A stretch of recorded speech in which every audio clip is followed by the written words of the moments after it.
بسم اللہ الرحمن الرحیم. السلام علیکم. میں ہوں مصعب عمیر اور آپ دیکھ رہے ہیں ہمارا آفیشیل یوٹیوب چینل. سب سے اہم اور سب سے خاص جو خبر ہے آج کی وہ یہ ہے کہ ٹی ایل پی نے ایک ٹاپ ٹرینڈ چلایا اور وہ ٹرینڈ جو ہے وہ پوری دنیا پہ چھا گیا. اور دیکھتے ہی دیکھتے آج کل ڈیفینیٹلی جو سب سے بڑی تحریک اور سب سے بڑی جماعت سمجھی جاتی ہے پاکستان کے اعتبار سے وہ تو پی ٹی آئی ہے. اور ووٹ بینک کے اعتبار سے اور سیٹوں کے اعتبار سے اور ساری چیزیں دیکھی جائیں تو پی ٹی آئی کے ٹرینڈ چلتے بھی رہتے ہیں اور جو ٹاپ ٹرینڈ بھی چیزیں کرتی رہتی ہیں.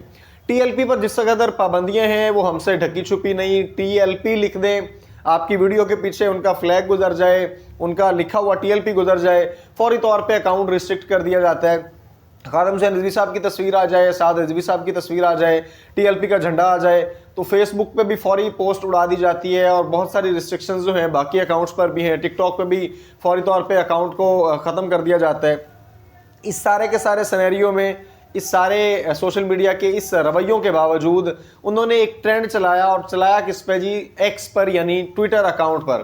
اور یہ عام نظریہ ہے کہ جو ٹویٹر ہے عمومی طور پہ وہ پڑھے لکھے لوگ استعمال کرتے ہیں. عمومی جو عام پبلک ہے اس کو تو فیس بک اور ٹک ٹاک کا پتہ ہے, یا اس سے اگلا درجہ جو لوگ ہیں وہ یوٹیوب تک پہنچتے ہیں. اور جو پڑھا لکھا طبقہ ہے جن کو کرنٹ افیئرز جو ہیں بالکل پورے ورلڈ افیئرز کے ساتھ جو ہے زیادہ کہہ لیں شناسائی کی ضرورت ہوتی ہے تو وہ ٹویٹر پر آتے ہیں. پاکستان میں ٹویٹر کے ساتھ جو سلوک ہوتا رہے یہ بھی سب کے سامنے ہے. تو ٹویٹر پر ایک باقاعدہ ٹرینڈ چلایا گیا رہبر و رہنما سعد حسین رضوی کے نام سے, اور دیکھتے ہی دیکھتے چند گھنٹوں میں وہ جو ٹاپ ٹرینڈ بننے کی طرف گیا, اور صرف تیسرے چوتھے پانچویں نمبر پہ نہیں بلکہ وہ ٹاپ نمبر پہ آ گیا, نمبر 1 بنا. اور پھر وہ تقریباً 24 گھنٹے کی رینج میں اس نے سارے پی ٹی آئی کے ٹرینڈز کو مات دی. اس نے جو مذاکرات چل رہے ہیں ان کے ادھر ڈیفینیٹلی کچھ نہ کچھ ٹرینڈ اس میں بھی چل رہا تھا.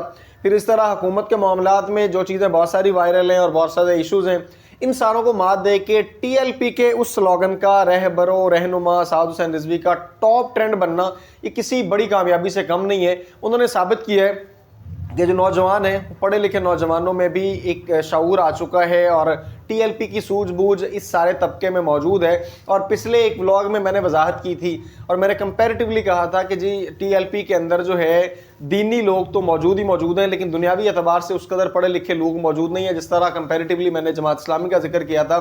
بعض دوستوں نے آ کے نیچے تذکرہ کیا جی بہت پڑھے لکھے بندے ٹی ایل پی میں بھی موجود ہیں. کوئی دوسری رائے نہیں ہے. ہم ٹی ایل پی پہ تبصرہ جو ہے اس نقطہ نظر سے نہیں کرتے کہ کوئی بندہ ہماری اٹھ کے مخالفت شروع کر دے یا ٹی ایل پی کے کارکنان جو ہے ان کو یہ چیز بری گزرے.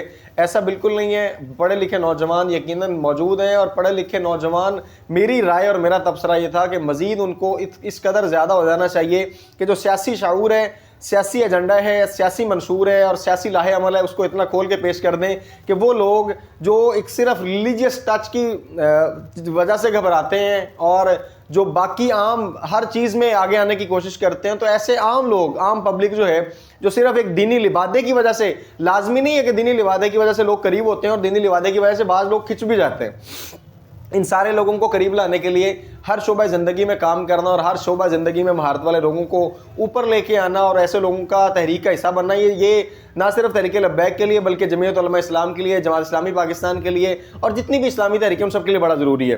ایک اور چیز جو ہے مین ڈسکشن میں لانی ہے, جو سید احمد بخاری ہیں, بہاولپور سے تعلق ہے, ٹی ایل پی کے بڑے مین رہنما ہیں اور بہاولپور کے آئی تھنک سو امیر بھی ہیں. انہوں نے بڑی سخت زبان استعمال کی ہے. ان کی ایک آڈیو لیک ہوئی تھی جو جلالی صاحب کے بارے میں تھی. اس کے بعد ایک جلالی صاحب والے پینل میں سے, ایک گروپ میں سے, ایک مولانا صاحب کے بڑے سخت الفاظ اور تحریک لبیک کی پوری قیادت کے لیے بڑے سخت جملے. تو ان چیزوں کا منظر عام پہ آنا یہ کوئی مناسب بات نہیں ہے. دیکھیں تحریک لبیک پاکستان علامہ خادم حسین رضوی صاحب کے دور میں ایک تھی, ان کے دور کے بعد ڈیفینیٹلی جلالی صاحب نے ایک اپنا علیحدہ پینل بنا لیا, سعد حسین رضوی صاحب والا الگ ہے. جلالی صاحب کے پاس لاجیکلی چیزیں یہ تھی کہ جی ہم ایک 26 سالہ 28 سالہ نوجوان کے پیچھے کیسے چلیں, ہماری ایک اپنا ایج ایکسپیرینس, اپنا نالج, اپنی چیزیں, ڈیفینیٹلی ان کے پاس لاجکس ہیں, موجود ہیں اور لاجکس بھی تگڑی ہیں. اس سارے کے باوجود یہ نظریاتی طور پہ ایک ہیں. پارٹی ایک تھی جب خادم حسین رضوی صاحب تھے, وہ دھڑے بن گئے. اس کے بعد اب 2 سے مزید جو ہے نیچے اختلافات کا آنا یہ نامناسب عمل ہے. اس سے نقصان کسی اور کو نہیں ہوگا, صرف تحریک کو ہوگا. اور انفارچونیٹلی اس کو آپ بدقسمتی کہہ سکتے ہیں کہ برے صغیر کے اندر، انڈو پاک کے اندر، پاکستان، بنگلہ دیش، بھارت یا ایشین کنٹریز کے اندر کوئی اسلام کی وکری ڈیفینیشن ہے. ہمارے لوگوں کا اختلاف جن چیزوں پہ ہونا چاہیے ان پہ ہم اختلاف نہیں کرتے. عقائد بنیادی چیز ہے، ان عقیدوں پہ اختلاف ہو تو بات سمجھ میں آتی ہے. عقیدہ توحید ٹھیک ہونا چاہیے، عقیدہ رسالت ٹھیک ہونا چاہیے، عقیدہ آخرت ٹھیک ہونا چاہیے، ایمانیات پہ صحیح طرح سے ایمان ہو، باقی چیزیں ساری ثانوی ہو جاتی ہیں. ہمارا مسئلہ کیا ہے کہ ہم عقیدوں کو چھوڑ کے ثانوی چیزوں پہ جھگڑ رہے ہوتے ہیں، اور جو یہود و نصارہ کی سازشیں ہیں اور جو ان کی کوششیں کاوشیں ہیں، جو وہ چاہتے ہیں کہ یہ لوگ آپس میں دست و گریبان رہیں، یہ لوگ ایک دوسرے کا گریبان چاک کریں. مسلمانوں کی طاقت اسی لیے تو پوری دنیا میں بانٹی گئی ہے، اور اس وقت ہم 2 ٹکے کی اہمیت نہیں ہے. یہود اور نصارہ، اللہ کے نبی کی حدیث ہے کہ الکفر ملت واحدہ، سارے کا سارا کفر ایک ملت واحد ہے. مسلمانوں کی حالت آپ دیکھیں کیا ہوا پڑا. شام ایک طرف ہم نے شامیانے بجائے شام فتح ہو گیا، اس میں جو ہے 75 سالہ 74 سالہ دور کا خاتمہ ہو گیا. جو الاسد خاندان کا دور گزرا تھا، 24 سالہ بشار الاسد نے حکومت کی تھی، اس کا خاتمہ ہو گیا. اس خاتمے کے بعد آپ چیک کریں وہ صحیح کھچڑی بنی ہوئی ہے کہ پہلے اسرائیل نے اس طرف توپوں کا رخ کر دیا، پھر حزب اللہ پہنچ گئے، اور اب مطلب وہ جنگ کے دہانے پہ جو پہلے خطہ ادھر سے 68 لاکھ لوگوں نے پہلے موو کیا تھا، انہوں نے ظلم و بربریت کا سامنا کیا 75 سال 74 سال. اب ساری قربانیوں کے بعد اگر وہ فتح ہوا، اب دوبارہ دنیا کے مختلف ممالک نے توپوں کا رخ اس طرف کر دیا. بنیادی وجہ کیا ہے کہ ہمارے مسلمانوں میں اتحاد اور اتفاق نام کی چیز کوئی نہیں ہے. تو یہی مسئلہ بات چلی تھی تحریک لبیک سے کہ تحریک لبیک کے لوگوں کو اس طرح کے لیڈرشپ کو کام کرنا چاہیے، اور کسی بڑے پلیٹ فارم پہ کہ ڈیفینیٹلی تحریک لبیک کی طرف سے اگر سید احمد شاہ صاحب کا اگر بیان آیا ہے اور سخت ہے، تو اس پہ بھی ڈیفینیٹلی مرکز کو نوٹس لینا چاہیے اور وہ ایسی چیزوں کی روک تھام کے لیے کام کرے. سیکنڈلی جلالی صاحب کے گروپ کی طرف سے اگر کسی مولانا نے سخت الفاظ استعمال کیے تو ڈیفینیٹلی آصف اشرف جلالی صاحب پڑھے لکھے بندے ہیں، ان کو بھی اس سے منع کرنا چاہیے، تاکہ ایک ہی مسلک کے اور ایک ہی نظریے کے اور ایک ہی تحریک کے لوگوں کا آپس میں اس طرح سے الجھنا عام لوگوں کے لیے بہت ساری پریشانیوں کا سبب بنتا ہے، اور لوگ اس سے متنفر ہوتے ہیں اور کوئی اچھا امیج اور اچھا سبق جو ہے نیچے تک نہیں جاتا. یہاں تک بھی میں تو کہنا چاہوں گا کہ سعد رضوی صاحب نے تو کہا تھا کہ دیوبندی اور بریلوی جو ہے دونوں مکتبہ فکر کے لوگوں کے ووٹ ہمارے ساتھ ہیں. جب آپ سیاسی پارٹی ہوتے ہیں تو آپ کا اختلاف کسی سے بھی نہیں ہوتا، اور اصولی بات یہی ہے کہ ووٹ بینک کے ذریعے سے اگر آپ نے انتخابات میں کامیابی حاصل کرنی ہے تو ہر مسلک کے اور ہر مکتبہ فکر کے لوگوں کا آپ کے پیچھے ہونا ضروری ہے. تو آپ جب اپنی تحریک کے لوگوں کو توڑیں گے تو باقی مکاتب فکر تو آپ کے قریب بھی نہیں گزریں گے. اب اگر بات کی جائے مذاکرات کے حوالے سے تو 2 جگہ پہ مذاکرات جاری ہیں، ایک جو حکومت نے کمیٹی بنائی ہے اس کے حوالے سے، اور دوسری کمیٹی خان صاحب کے حوالے سے.